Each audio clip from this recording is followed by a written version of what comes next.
एक बार की बात है, विजयनगर राज्य में बहुत चोरी होने लगी। लोगों के घर से दिन दहाड़े कीमती सामान गायब होने लगे।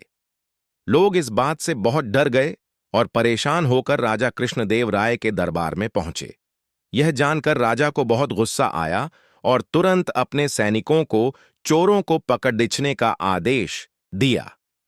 जगह जगह राज्य में सैनिकों को तैनात किया गया, पर तब भी चोर चोरी करने में कामयाब होने लगे। तब राजा ने अपने चतुर विदूषक तेनालीराम को इस मुश्किल का हल निकालने के लिए कहा और साथ ही राजा ने सैनिकों की एक टुकड़ी भी तेनाली के साथ भेजने के लिए आदेश दिया। पर तेनाली ने राजा से कहा कि उन्हें किसी भी सेना की आवश्यकता नहीं है और वह स्वयं ही चोरों को एक हफ्ते के अंदर पकड़ लेगा। तेनालीराम की बात सुनकर दरबार के अन्य लोग हंसने लगे और सोचने लगे, जिन चोरों को राज्य की सेना मिलकर नहीं पकड़ पा रहे हैं, उसे तेनाली अकेले कैसे पकड़ रहेगा। अगले दिन सुबह राज्य के कुछ लोग बात कर रहे थे कि राज्य के सबसे बद्दे सेठ लक्ष्मीचंद को एक नया मंत्र पता चला है, जिसके मुताबिक तिजोरी खोलकर सोने से भी कोई चोर चोरी नहीं कर सकता। ये बात जब चोरों के कान में लगी तो वो खुश हुए। उसी रात वो चोर सेठ लक्ष्मीचंद के घर पहुंचे।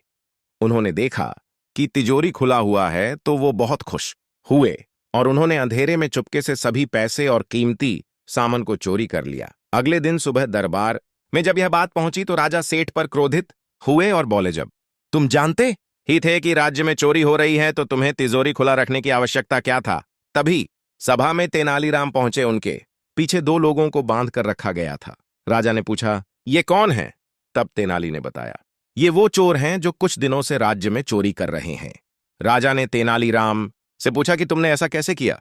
तब तेनाली ने बताया, कल मैंने ही सेठ लक्ष्मीचंद को तिजोरी खुला रखने के लिए कहा था और पूरे राज्य में अपने कुछ लोगों के द्वारा इस बात को फैला दिया। सेठ के कमरे में मैंने सभी जगह जमीन पर काला रंग बिछा दिया था।